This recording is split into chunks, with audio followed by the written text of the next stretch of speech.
أعوذ بالله من الشيطان الرجيم.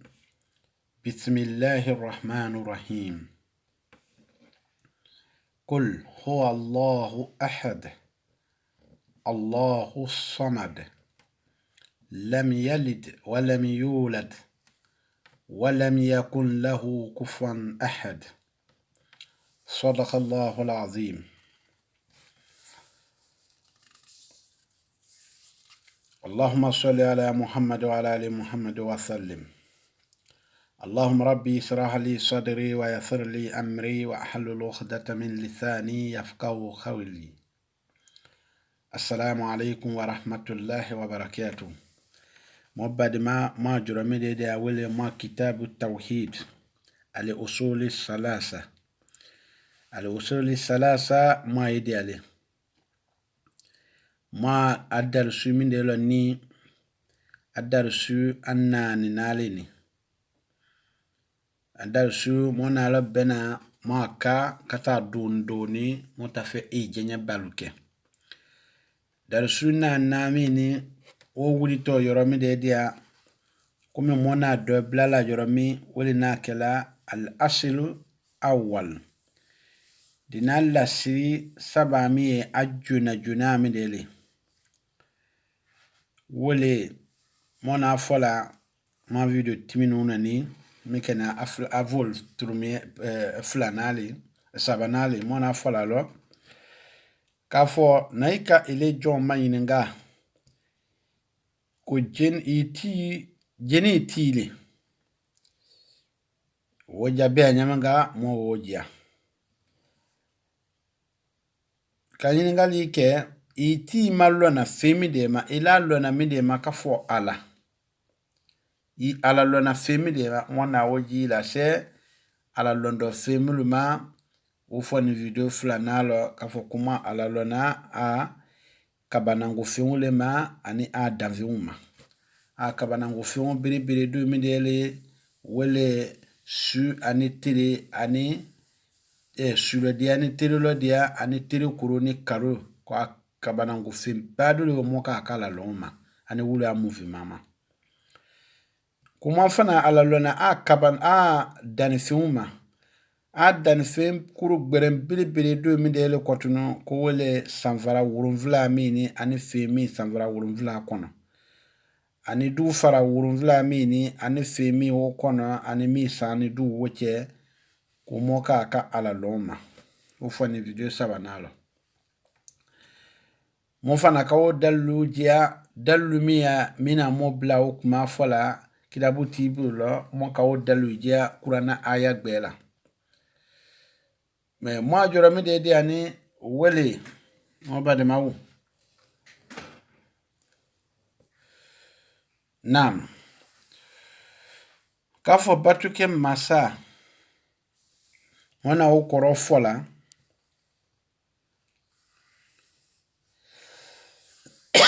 ka ale ala ka banango duru jia ka baka a moka ka sujidi be ale kire nyanyamiga moka na sujidi be ala da vesinye fo ale ala kire mo be kuma okuka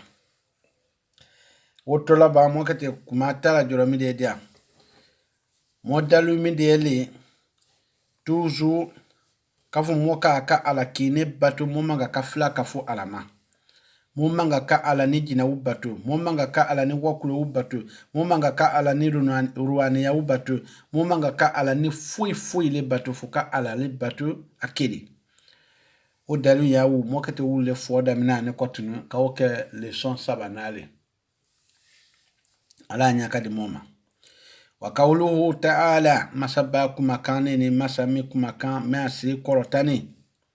ala kumoni alunya jina ani adamati inna rabbakum Allah alladhi khalaqa as-samawati wal ard fi 6 ayami thumma astawa ala al-arsh yughsi layla wa nahar yatlubuhu hasisa والشمس والقمر والنجوم مسخرات بأمره ألا له الخلق والأمر تبارك الله رب العالمين من على لده mine batu ke masale kumone alu kumayin ala ati ala adamasa ala aka kamasa kirimi batu mi ala mini nga we masa midele nga masale mani mina sanvara wurunvla dana kadu fara wurunvla dan tiri woro koro ale Allah taala ku kwa adamasa ala masale ni masa mina sanvara dana ane du na ke ana dana tiri woro le koro wo tiri woro mi dele ale Allah taala jati kawolo wo ko fe abanu sani du dana tiri woro koro akati ila kenye ala la sila asi fenyuma ba ala la sila ki mafayi masale du alale ate sela ka fo me se do no ni ga wotala mo le sela ni ka mo le sela afo mo gwe ni le dana wala te sela nam akati mafala rasila femulu bien ni mouvement la abulo ni su ani tiri ulu bela ka fono aka ulu bla masla ube mouvement na su ni tiri ulu ye mouvement na tiri kuru ani karu uya bara sabatini ale Allah taala bu ale ke wali wuleni akabanangu baba wuleni lulu ulu be dendeni Allah taala bu akawbe placer fe simaminge mafo ale Allah taala kile wobe fanani maralo ale Allah taala marale lo wobe mouvement kera ajoro le dia yafo mone aluwe nisi gununa adamado na ajo njoro jaminga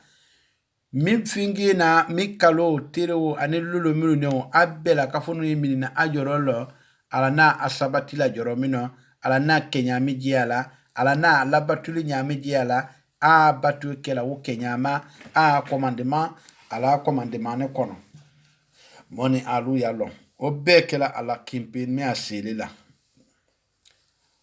a masaba mini daniye ala mitalele de kunya susu alu mako sema a mako tisema kwa be ale ala lebude abela teye ala lebude abe ala talele a masaya baraka masaya si korotani masa mingani dunia mume tile ale ala mingani davembe tile o masa sebe korota daraya korota dana masa yawe korota daraya korota dana mikeni dunia ti mine de nakeni Allahu taala le kwana aya gbele wele mo bade ma kala min nyai mo bu ala wele ke mademaw minde mo ka sirike bo bebele fo tawhidu lumbu ala kibande ya lo ibu kike sundu bo bereberele jamayinde suyala fani tawhidu leke kike zakatu bo bebele fani tawhidu ke kike sundu bo bereberele fani tawhidu ke kike hiji ke bo senmane jamayinte surala fani tawhidu ke de ala hakima de moma ala barami sabati mobulo anani wa rabbu huwa ma'bud ko ale alamini kafo ala mine batu ke masali muka kan masa mi batu dalu mi de wala kafo alamini ati batu ke masali alale alele ka batu ale manga kanu batu de nule ka kale batu alale ka batu aye fefe batu la mini alatiki batrayale kaburu batu batrayale jina batu batrayale kokun batu batrayale jirikun lese kala luko batka batu batrayale siseki tisi afrana batrayale mabito ya barale kumoro soni juso ngiku so musagbanantiya abela kafunu batrayale le kumempela kafunu batrayale le firile fili milange na mele ala mona alubo mi kwa so chema wole kwa so ala ko innamal musrikuna najasun awe ni kwa so nyini na duka musrikule flanga fule kwa so dane de awute dozo kwa ndomba wina awute jinati wina awute kumurti wina ate basi sola kwa so nyaina Jesu fara le dende ne ala kukurungise ukete mide nyala anyana mama kuminya fara kete we nyala mumasia tu we duale mi ya ala la ni vitrinum pelani ala ni mombe halade ni mobilila halade ni sumurumba we ajoro pedia adede ni sia fara fampela wo duale ngi unle tatane aruma hata duale na dande aya jina uma duale na dande wo duale ngi unle tatane kadende afali mako dozo kwanu ko dozo finge ko simboni kala akamidelo tu chemi yano atute agbete wona aduale na da kuma monya ko dia mafe kuma abia mobila kamo ko fe dia mafene kallon kafo ni modi na mo ko moti nala ka woduale unla da mo mumu na fampala sima cheko kwale kudunu ina wela subhanallah kasor atu fia me akun nyama duale ntakawo mafe ajere tisa tu fere fia mafela alu nyame mabito ya barala di wakati asike la mi nana kumalela ni ko benidaka kaka usina Ibrahim iswari mafanyana kume nabi nyuma utasi alema ufoilo wala ji kitabu nani mo susuma kaka wale uluta bara dadu lawle ati Ibrahim la wiba kafo ne nabi nyuma mengwa ni woleni na juso ndalu yimine nabi nyuma mine te juso kala wodu mo wa cheme mo wa mo aninane nabi nyuma akinta asiate jubatule wote abbe ala kimbatula wo ala kimbatu kumale fani kwala le batu ke masale moka masa mi batu ke fini moka ka ala kimi batu wa dalilu qawluhu ta'ala masaba kuma kana masi ko tani ala ko ya ayuhan nas awe alu adamadinu budu rabbakum aya ati batude allazi ga masalimani kalakakum masamina adana wallazina min qablikum masamina anye muudana milutimini anye masamina ubedana kadamina adama makana si hanfo bitire mina 2020 mina masamina wo mo bela kafunudana kwa ye masami batude la lakum tattakuna min ko son aisia alanya min kuma ufotolanye aisia alanya aine alakim batu akana flaka fone alaka kwa ya adama sa batude ayati ala batu masamina foromo udana kana si bimoula kwa ya ala batu alekine danila ni kudin kwa ya ala batude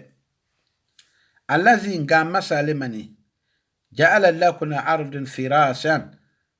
masamina dulo fezena anye kake tapile aya sawo bekela ale moketi gbirimin ko kaya nyakene dunia du kuromine kwa isia alanye aye alakim batu masamina meduko kurana ayale ni de alajati kumakane ni akurana bakono ku masamina dulo wula ako kaya senekedi ya uni ayamon biuni tere umbuidi dia ne avion ji yoro belada wujoro kadulo bria anye katini baba uke du pondile kalom mina se amigo so a jirigiri kana a gerejere kana se alu maka tro fale Allah taala we du kuru blela ko joro mitinye a joro wotinye ado mona alu ya lo kafo du kulo ye ala marale lo koji ba milani ni ala marale lo abe perela e koji la boye adama dendo kasra eta abe perela e du kuru yere ke e mo suuchi foite balo abe perela e sanjilo sumo makasanji bajahali ji kama su kono dia fajila abe su fajila ka bondulu ta ka modulu fa ka mo bi uta ka tale alele opela abe perela ma abe se ka jila bo ka dunya mu me datu asia alamia ayale kimbatu kwale ala bara uleni abe perela ma e fonye borokela na ka makusa sanfonye degbe na ka ya tuuta wololi bunde yate semingo fonye fanga ala fempele ale alale mi kalmela ay ala kimi batu ay sia alanya ale ala kini na coronavirus la nani utoro we ke bi ku gbele o we je ma nu silama uku Allahu akbar mo we wo jerema mo ni an ala yan senye balia mo we wo jerema kala mo jereku wote adamiani jamana mino wuna silama fo ale da me afa wuna silama u torture le damnala be kalo sini na silama wu wajiri kale minana kata ke kasula ka maltraité kake jani coronavirus ko mi damina wo kundon die be kisi kinya bema wo kundon wati le tane bena ala ka jangalo mi fere jangalo mi do nani abe nyanya ma Allahu taala le kalon wa anani ana kula tonda mi sin Buru Europe ube wadi suyalo atene bi America ube wadi suyalo ha samina ni hijiteri akama suyale le fe ha fo abeta ke korokoro le moka faweta ke kule depuis die dane mo masi kenya modeli miyemba kata kila tele lo kana si bila asi kenya modeli we kebi sila mawuti ilo anyonda fe utu abe ko kumo coronavirus a ajuna yeni misi le kono turunge dia bebi laka taxi be barala gouvernement be barala l'offre be barala mangana mombiti be barala manifestation be lo woma foi woma coronavirus wote coronavirus tisamo mawolo fo misi kono dia fo misi kono Allahu akbar misi kono dia lebe ke como coronavirus nani wele jero misi la sile doron kamatun ikado misi la kuila akeno kuma agbuna ni misile kama ala nislama undla envoya kuju ya ado siansa ya mi ala wafanyo innal mauta allazi tafiruna minhu fa innahu mulaqikum ayesiana saya mi kwa anya benale alete buila dokode wallahi jangalo mini akon agbew kelme mi dudu weto bunani ate misila foisi aweta soro ka saya la sama misatalo usatode wakata dinye danine kana si bila mwasi Kenya modeli sumie woda minani 2020 minilani ka serike ka metre kingi to mouche hali ka bala kata dinye danine kana si bila asiri Kenya modeli juna yenene bi okene 2020 la nabi mamu wa chemene mo wa mwana ne foita kalama musa na mu cheme sa mota nani mota nsawa wo foita kalama kata Allah kila ba Muhammadu jere ka atesiri Kenya modeli mi karama wodo we foro ni bi o wi damina ni bi 2020 mina woli lo misi ulani hali ka bala hali masabarahman ka ba kole ni de amasi ala nyede depuis dinatiu silama ya nyomo ba ka dunia kanu kuju yake ka ya lanvu ya dia dinye tobela kwa lu jiri tila bon silama ya nyautu kukila na jiri la bona silama ya nya ana jere dila ka saba udi ka dendi ka jere di silama ya makoni minga ke fwa wefwa kukila na minga kwa ute soma utu tu kwa lu kete mide kela wele ka wali nyi silama ya la ka duni ke ka fani dagbere un bi kana ka mo bi dagbere un san me utu kwa lu soningi nta fe ka te silama ya bara koso depuis dina ka kete utu ala fana ka mota kamo karaba kamo di yawode woni nanzala uma wulwe mina tela dunia mwa ku belewe awule mo ku be kuna utu surtout mawru wa ku yamina nini saudi yala amadu kede yote amadu kede barale de amadu ke dimesa mina ni idi ane arwa yala mizi ni saudi ya kuna ni binyamo madu ke arabu temine wode americain ne mine wode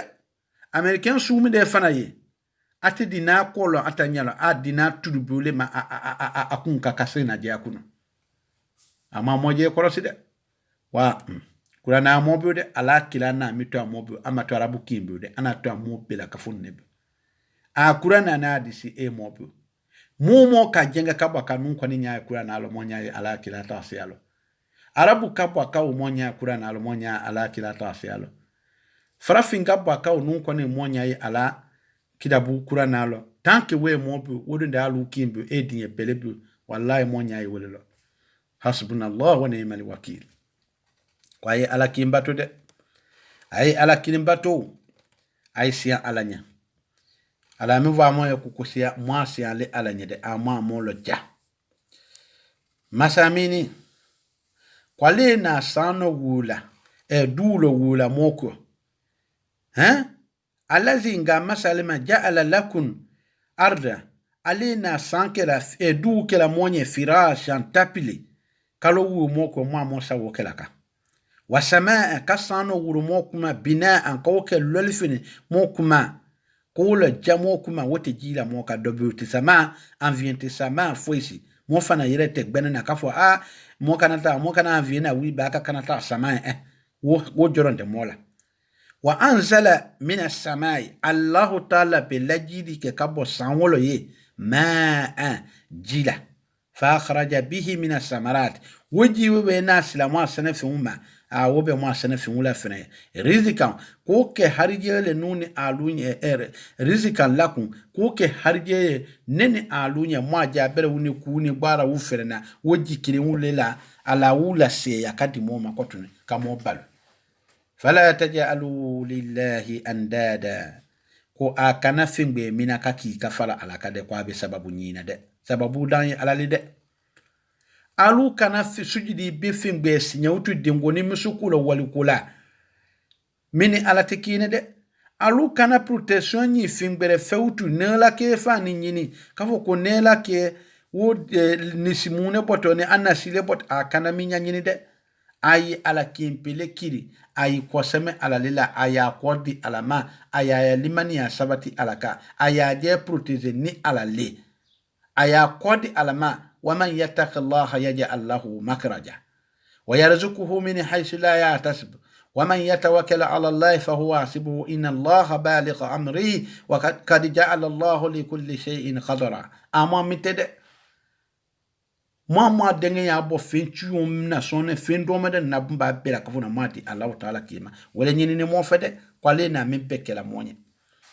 du kambalo ba bela kafuna mpeka ka ala kine patu ala mina du kan fembe dana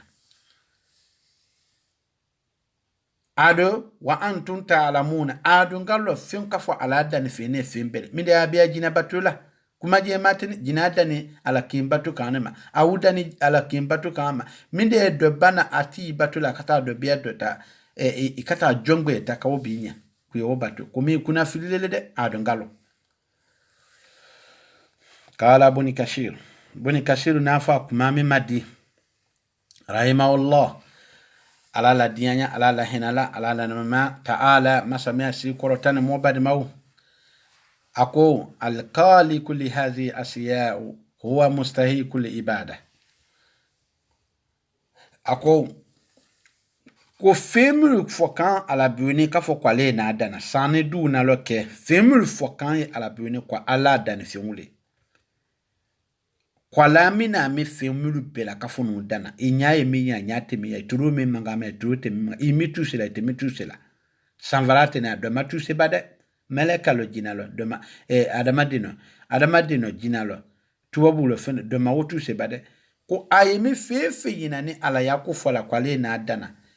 ko ala mi kirimpe mi na mi fempe la kafunu dana dunia na ko no fempe dana ne alik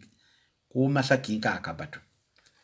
wallahi ko batu mu ka ka kodo ke wo alanya woni tanunu idi aka kodo yi wo mami dati gbanza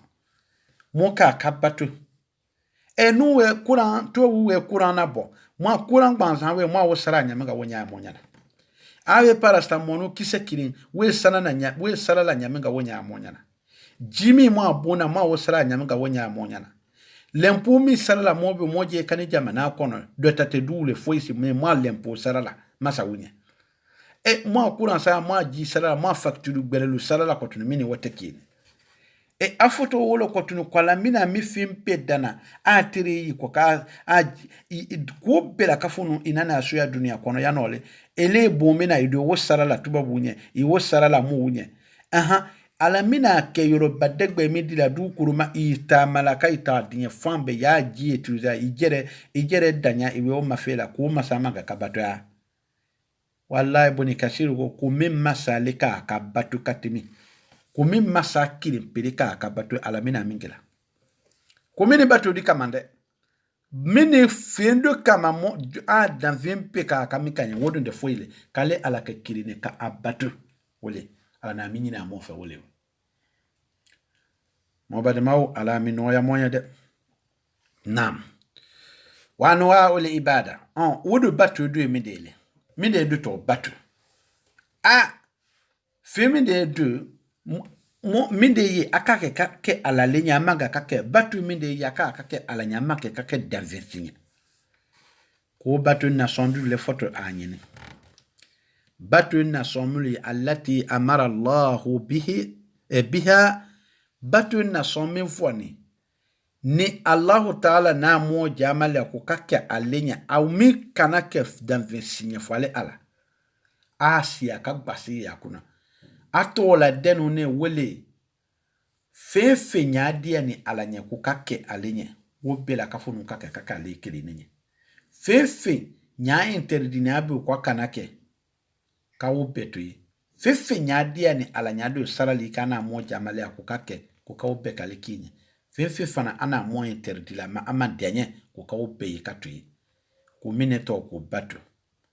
wa batu mini kwa kete nation batu nation duru faya no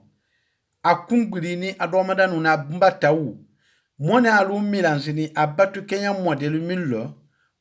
mo kela alanya mo kela fanani fingbele lunye ebe doye alani a femulu dena abe alani fingbere de batu kenya mila wo batu dulu le photo moni alu nyana ni ko mo korosiala mo banima ado amena mo simingano le wole ko so mo afola anya mo simingano mote arabule mote français le mote anglais le moye farafimine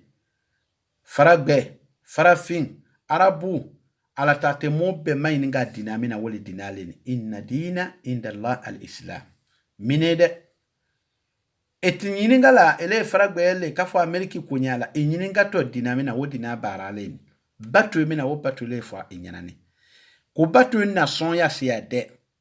ni kame batu kullu ma yuhibbu Allah wa yardah fefe nya kanuni alabu adiani alanya ko wole to ko batu nena adana ndiana mvene ni mbuya na ngole ni nika ala dia na ngoke edongete alo andi ala dia na ngo fo nabi nyuma we ajira wole ko so bat silama ya tesita fui ala long kad ya wole ko so ma al usul salasatu mingani abi hakila kunu ya dinama akunya damina lo ko batu etesekela dine ateseke iteseka dinatile fiu fui ala long ya kila din long ya dinalo anadalu lubodia o malo la kunu ni dana we abi la kunu kila kunu ya ki civilise ya dinalo febini ni mala lo kita batuladi ni makila lo kite sa ala kalina di kite sa kopila di sallallahu alaihi wasallam ni maslama ya lo ka fo femi to slama ya ekete batu kadi oni adalu tadi afana tibulo ala kumakana minde kite a garanti la ka fo ko we batuli ko sara isara to ama prove tibulo slama o amonyo ona me ko batu wa anwa'ul ibadat allati amara Allah biha batu mi diane moni alula wonna sonna somulu ya asia le furukagban me naiki mainga afowe ko nyadia ni alanya akanu ni ko wole to ko batu ala fana wigbe na fema iwe woto ayiwe ala batu ami la suna ku minga iwe wokela iwe ala batu ewe nyono gbe la suna ala batu ma iwe batu ke ewe mu ogbe na ala soso ma iwe batu ke mona te wulele ni misil what do you mean daily al-islam wele islama yale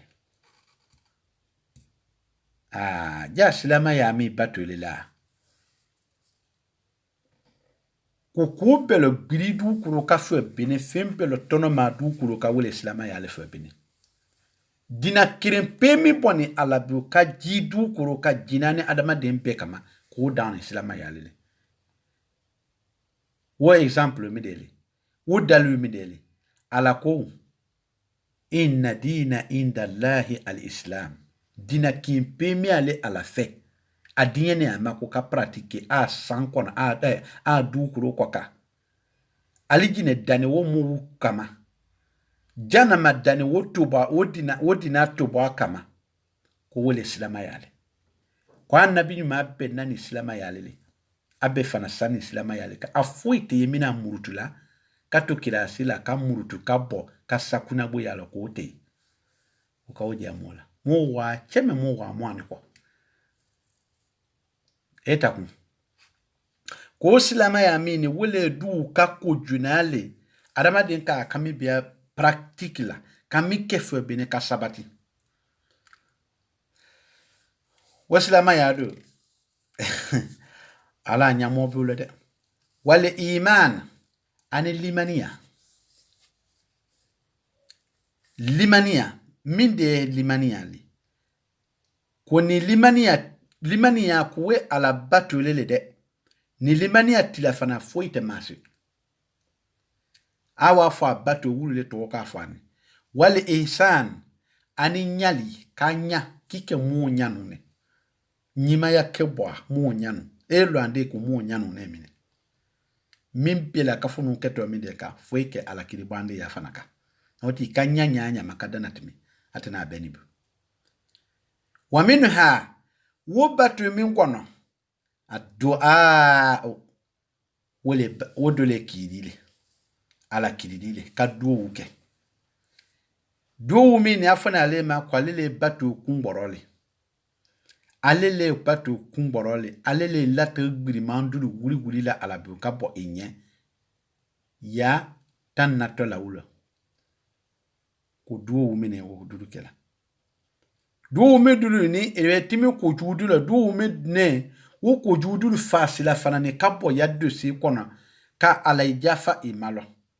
ko duwo mi ne batu kumborole kumpa minga nake danve sinya de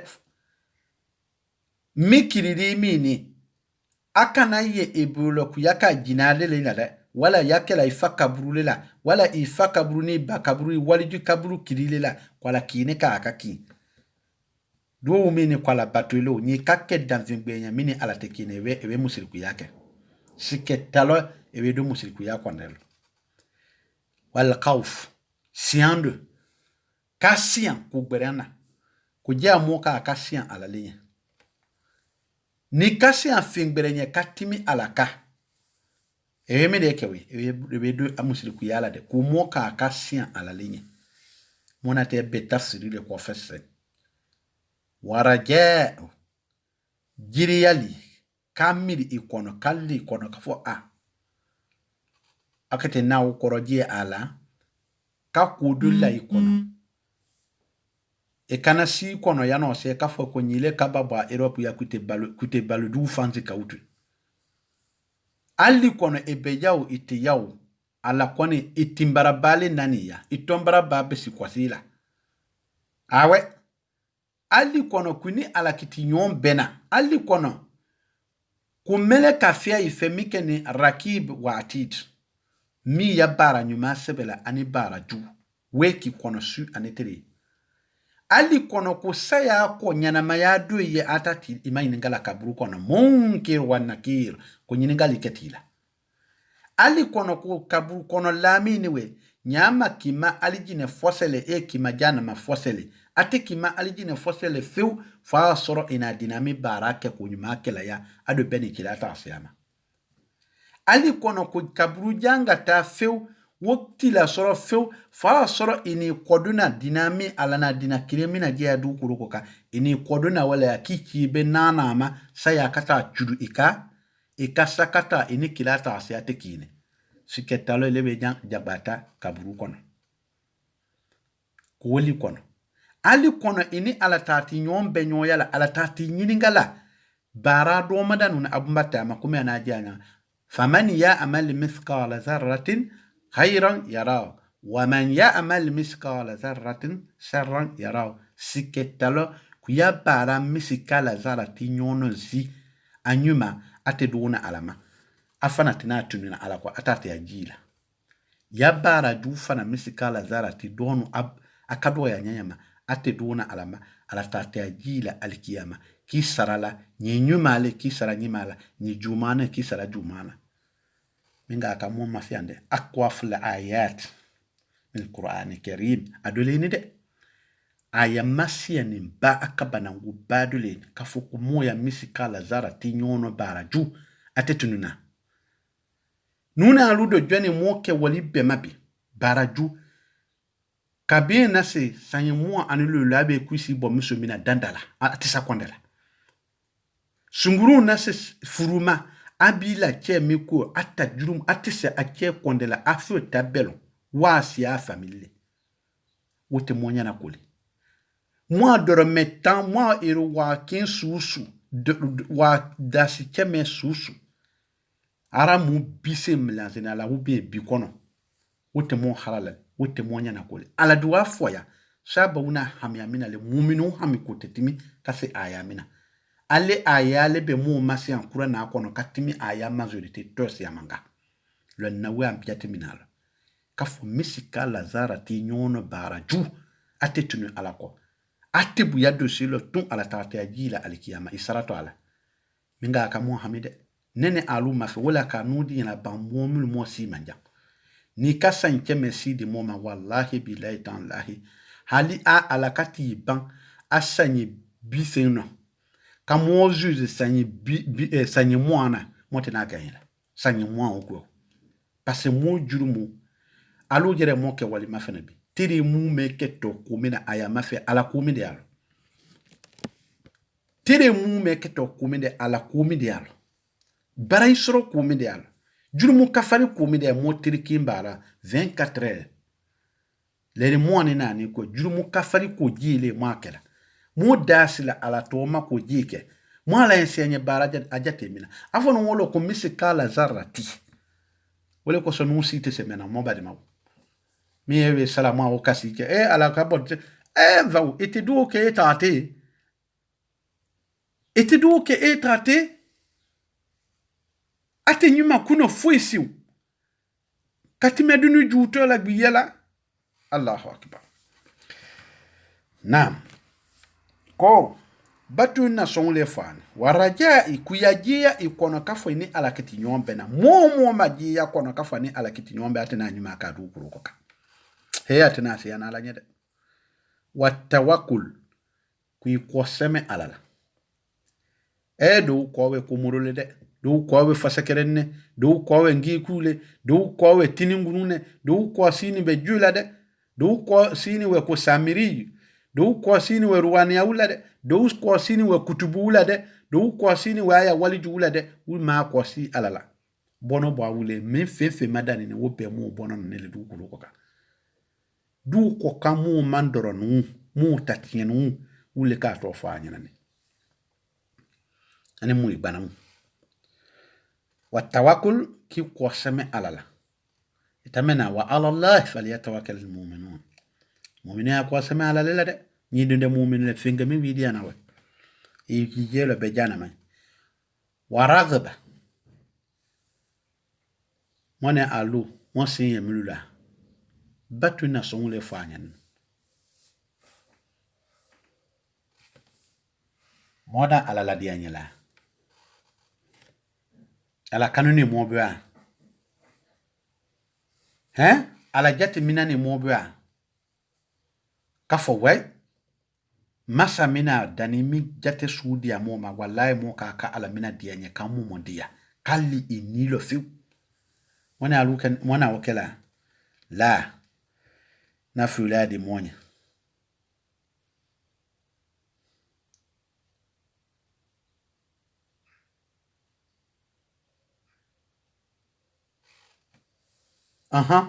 moteme ajina mo bade mawu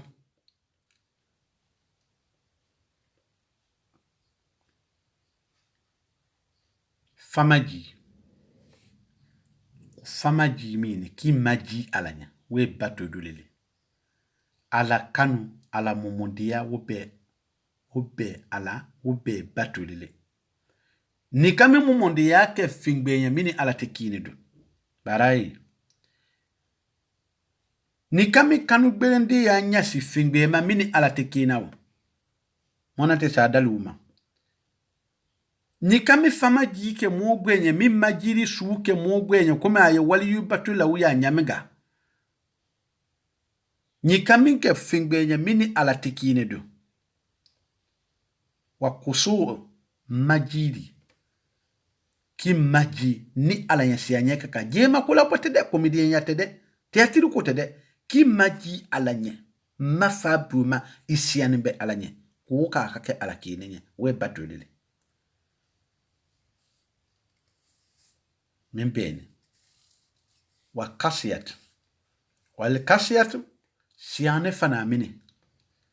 kasiyan ala nye imiliyawe bia ala kula kurana ayawe karanye nyajiji isi ifalima sido nudo tawe ka mizikile labi jili mesuwe kule la fu mesu dulu balu kapi la ilaha illallah muhammadu rasulullah suite ne we jama ni artisi ka kule no fo wulu jusu wulu te kasiya tumi soro fefena fo ni artisi ko we nala wala ni jato du lo monyina lawu du lo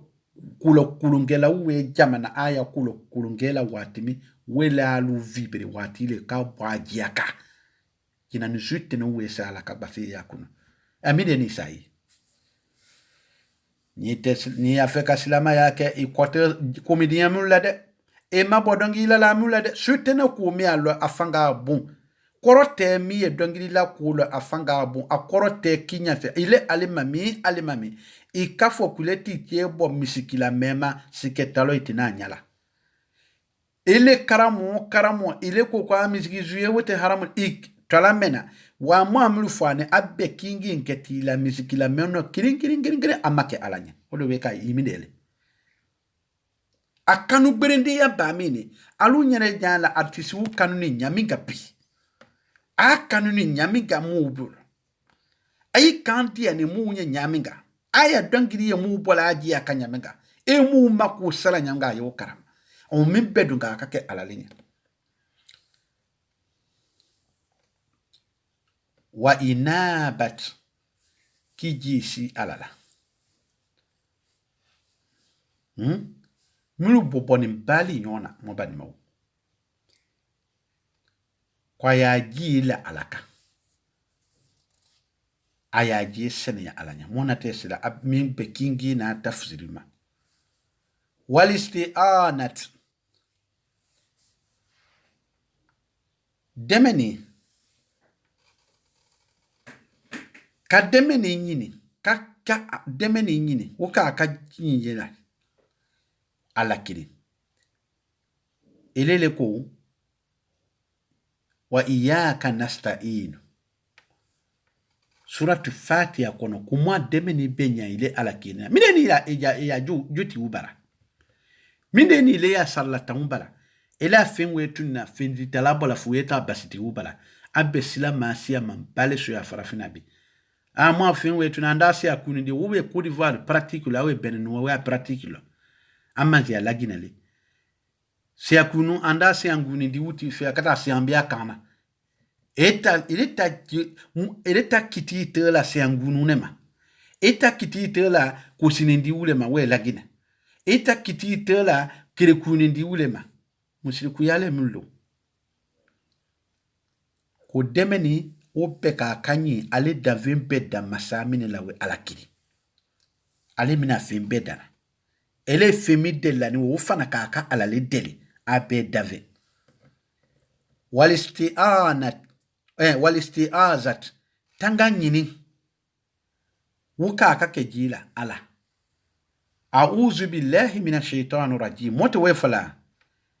ngu ala imu tanga kabo sutene barawuma mona alute wefala mine tate afala ele momi weta tanga protection yi na juti wufe wala muibana wufe wala fimbefe aye lo ibe ala toye kwala te ala yadem vemine o comme il était salon nekete tala go semena fimbefe mini le tekine ebeti ya assurance ta fimbefe kuije assurer ala lefe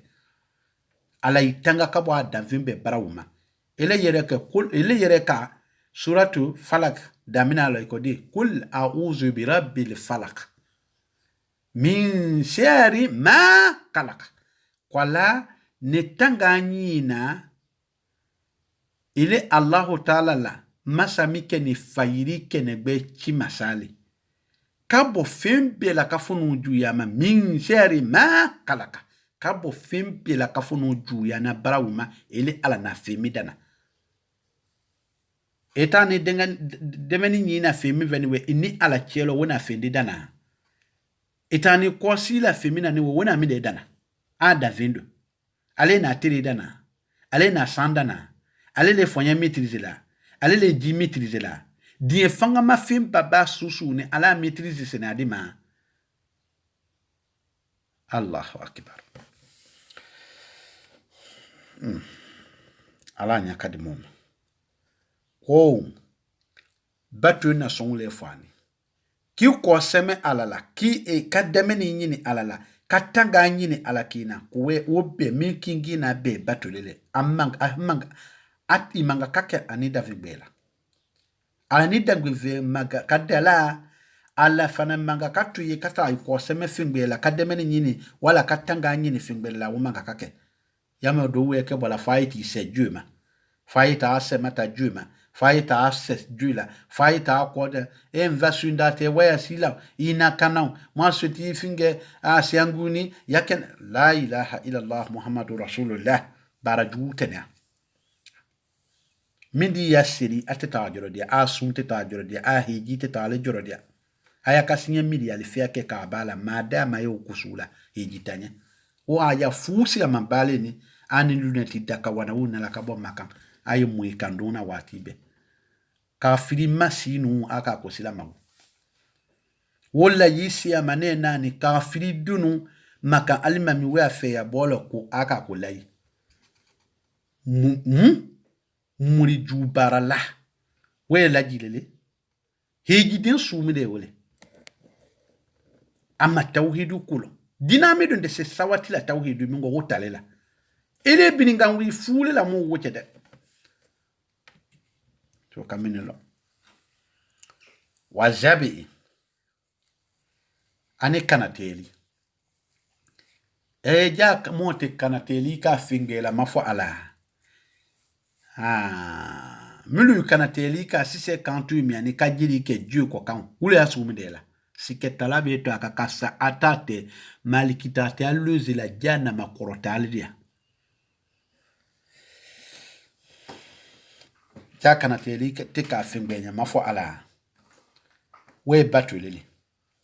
wa nazir ani dakanda ja muriba ja sa don mani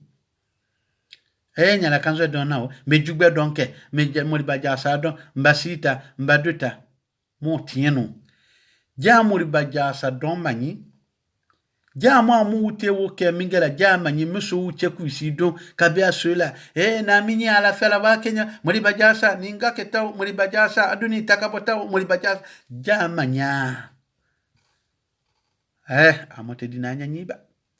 wa nazir dakanda moyi dakantala alalila nalakana wa kila na mo gbena kaba makud ana fawe na ima yere korosi dakanda kula sallallahu alaihi wasallam dakanda e muka nyalo jaranele alama ka mu kala mu duna batu nyalo jayalila ala nda na kome rabita ko we na nyala kan nyima do mbe loche fe asundu inya mbe kalukin sundu inya ni kana waya simi no ya nenjeye Europe mbe loche fe asundu inya ou bien mbe kalukin sundu nyala mi bo hali kana wo sundu ngo begbe ya ibe uwe ka ibeke ewe inyalo jatole alamano wo salali na to gbe ya ile manu tu kaka wo bele ule ko sokila mola lila jolo sallallahu alaihi wasallam kwa yikorosi dakanda ama haramu ya demme ami haramu ya ni wole akana ke fingbela envasu nyala ka nyika dien kam madema nyingase nyinga ameriki la so ngete nisiki njira bo envasu nye kata ofu fasuma ifasu kete midekela ya ni ndinje Amusu be me lolo nyaka denje la kolo lumi abe denje suya lumi ngete jugbe doni kala ngete muri ba jasale dona wudda kanta wole haramu ya mutlak ka haramu ya total wa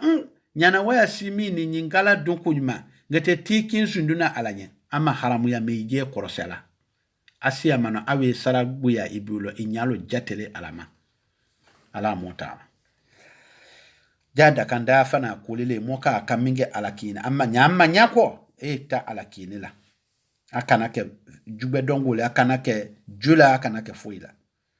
wa ghayr zalika ani wonyono gbansan siyama wonyono siyama mi nyono siyama bale mi gakake min anwa'il ibadat allati amara Allah biha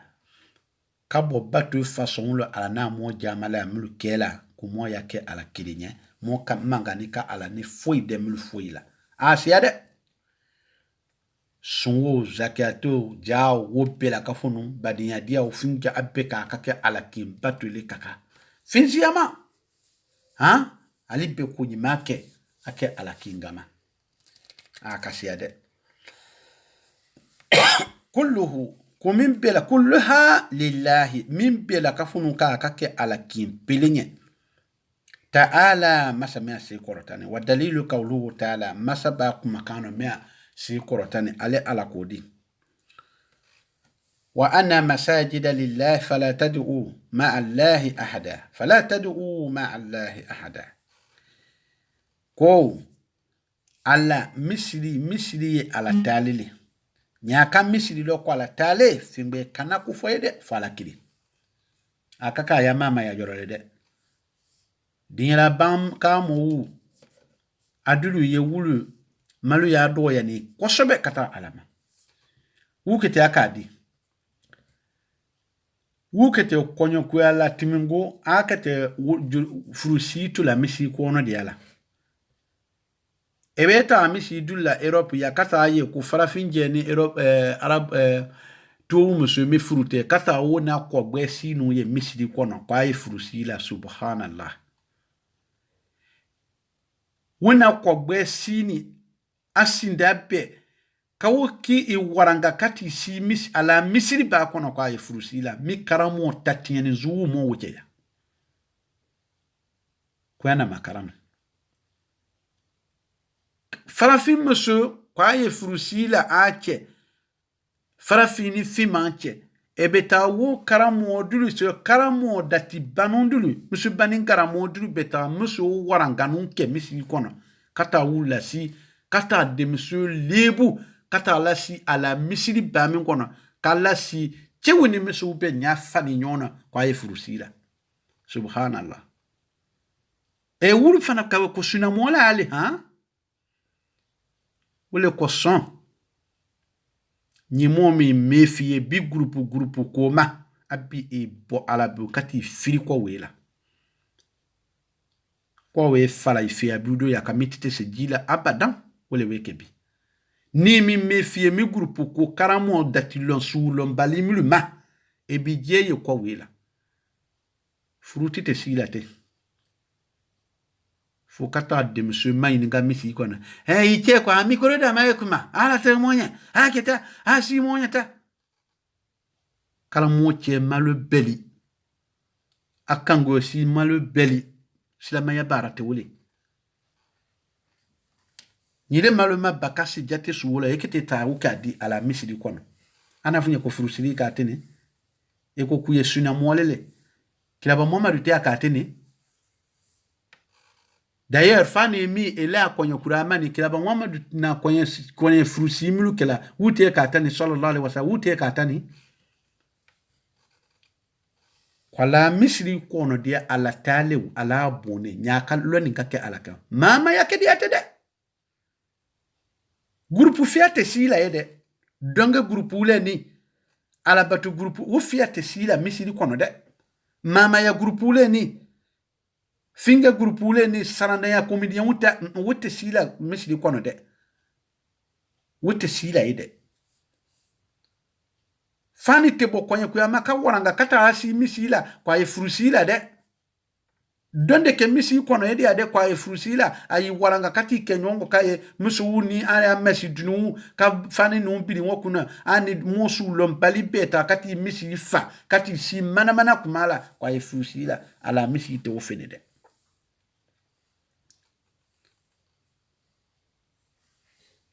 ko we wonyalema kala nyamobu ala weke ala kawe ma wo fani niwtu موتنا وبلا جنينا فمن صرف منها شيئا لغير الله نيمو مو كامي كودوك مني على فينبرينيا مني على تكيني فهو مشرك وتي مشرك لي كافر لي كونيمال على كونيمال بالي مشرك لي والدليل قوله تعالى moka batu façon susu madani konyi mo minga mike fingenye mini ala tekine ka firile wotile mushirikula atile nuta fala de ewe mine fa bidia munya na ewe mine fa mu mushirikunya na ya sina mo we mo beke agbelo kule ayidalu mafe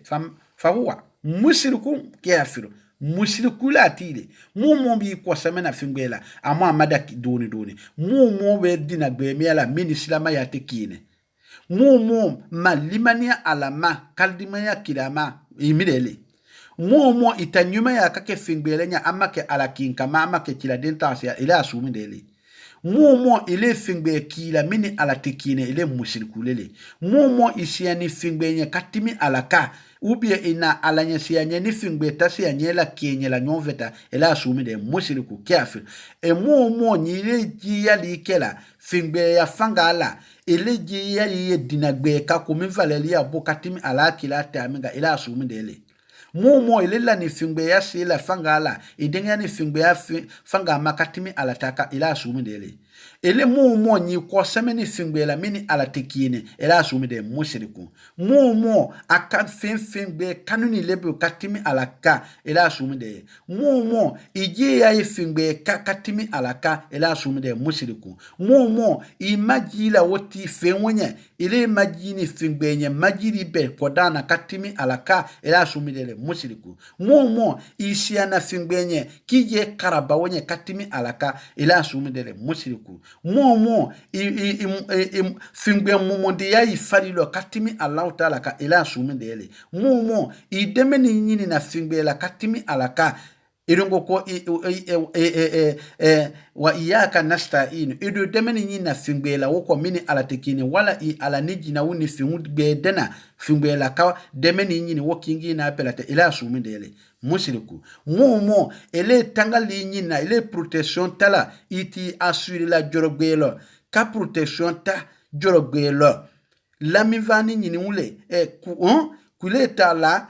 nasi uboni ka ko lamine wele wala kuiti ko tanke e ko dini fema ibeti ya waya sila kana foite sima woni ala tekine ko ile midele mushriku ele mumu ele wo ko samandia nyini na fingbele fe jina ufe wala meleka ufe ubi fingbele fe ile fingbe toki ya mini ala tekine ile mushriku lele kuro janwurudila wu mulu kuro jankuuma akeni tadunita wulu barami de ay mushriku ya barawule ele momo ijiri la bona fingbela mini ala tekine komo jusila uta ba kantra ala nyamengani wala kasise kantu mi kajiri fuju aya juka mushriku ele momo ida kantala fingbela mini ala tekine eli ya fereli ke la fingbela mini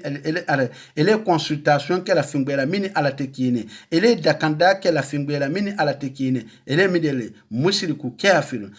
ani wo nyono ba mo badimo awe detail duuni kay wala kun wala fonini wa dalilu qawluhu ta'ala masaba kuma kana miasi kotan ala kodi wa man yad'u ma'a allahi ilahan akar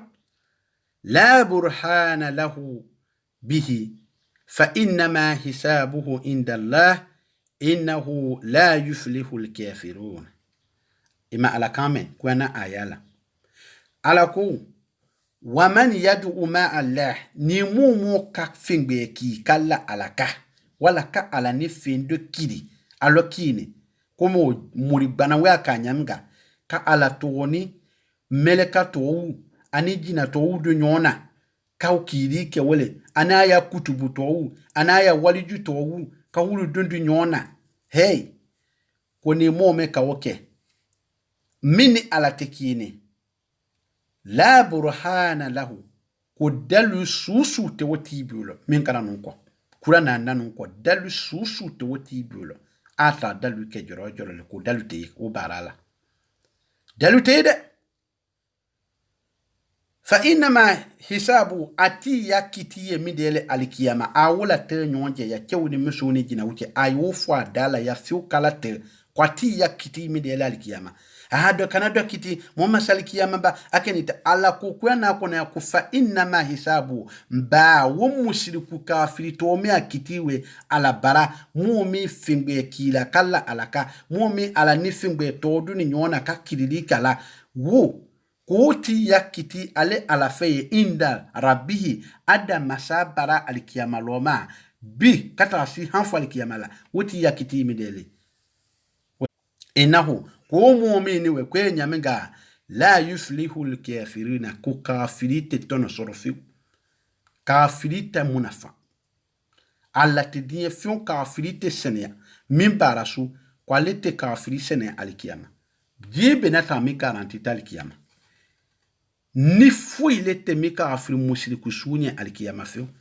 mo sini we mane moye bidia mo ko wati be kaburu batola mo tande kaburu fakisa fula wolo no musula mo duru abeta musu na fi duru ta depuis mbola kaburu fodia wolo ba wallahi dendite bunga den soro depuis ne kanzien fia ke kaburu fodia ya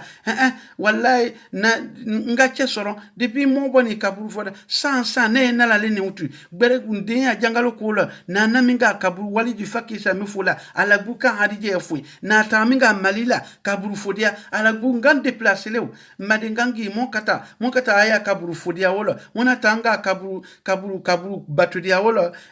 na wali mimbiala amma si no wa depuis ganga si ko si kabo wolo mote senengalo depuis ngabo kaburu batudia wolo ala guwe na ku bela fui barati tembe wambe bare soro cheti tembe mbe che soro dendi tembe mbe na fiya kanzumi mafene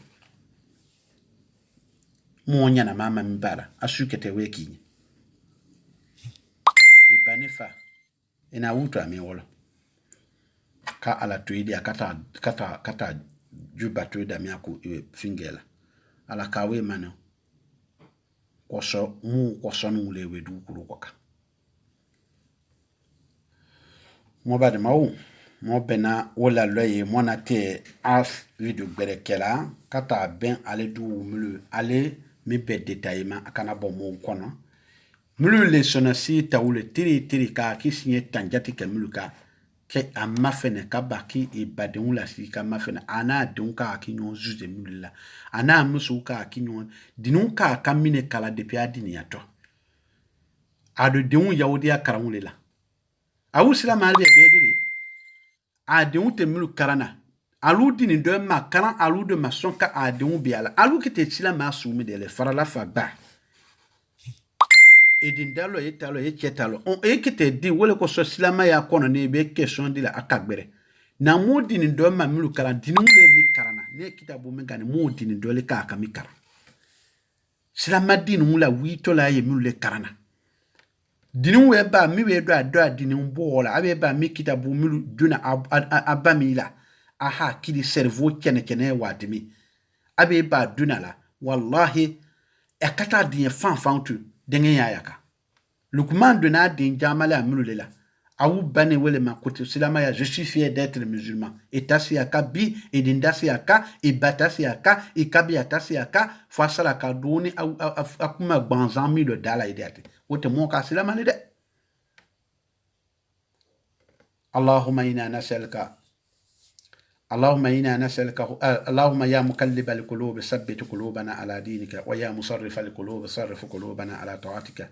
اللهم إنا نسألك هدى والتقى والعفاف والغنى اللهم إنا نسألك توبة نصوحة قبل الموت ونسألك حسن الخاتمة. اللهم إنا نجعلك في نهور المفسدين في الأرض ونعوذ بك من شروره. اللهم إنا نجعلك في نهور المشركين ونعوذ بك من شروره. اللهم إنا نجعلك في نهور الكافرين ونعوذ بك من شروره. اللهم إنا نجعلك في نهوره ونعوذ بك من شروره. اللهم إذا الإسلام والمسلمين وذل الشرك والمشركين ودمر أعداءك أعداء الدين. ربنا لا تؤاخذنا إن نسينا أو أخطأنا. ربنا ولا تحمل علينا إثرا كما حملته على الذين من قبلنا. ربنا ولا تحملنا ما لا طاقة لنا به. واعف عنا واغفر لنا وارحمنا أنت مولانا فانصرنا على القوم الكافرين برحمتك يا أرحم الراحمين. وصلى الله على سيدنا محمد وعلى آله وصحبه وسلم تسليما كثيرا وآخر دعوانا أن الحمد لله رب العالمين. وبعد ما min de dia soma da mina adulewe le somi ni mokata alati yati ya nyongole abe hanfu ma ba kitabu mina inshallah kinjitina diama katama kasishinira na fe mo balafu mo asia mankalo we ka mo degbe attaquer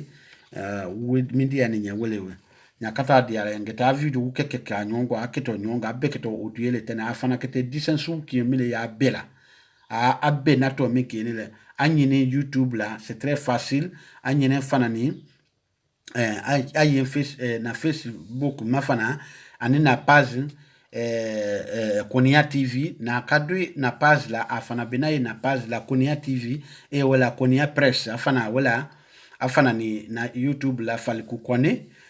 falikukonde abenaye wala fanani donc abela kafono abaye na sitini page min bela kafono koka bena balance na katade Allah taala ya mu jere demale kamwa dinanya gbe monya ala wele ke mwa usazu milu mo kote la ndi Allah taala ma fuli senema isila ama ka jando molo ka difo bo mola mu fanani barkadi la akingi na bela kafono ma foli se mo bade ma cheba bili ufana makoto mikeni a Dr. Abubakar Diallo Côte d'Ivoire mara kono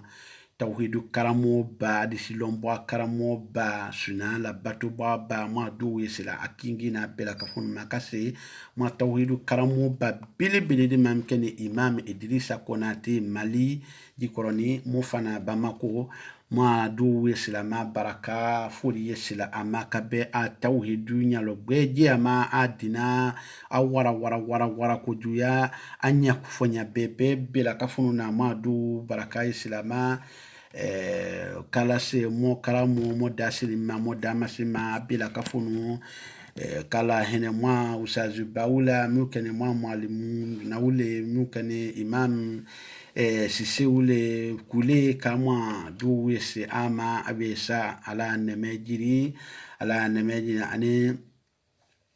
mon karamo ba mona danagasi kera mengo mwa mikene mwa kule alimami ba junamini niwe ndi Allahu taala kala nemejiri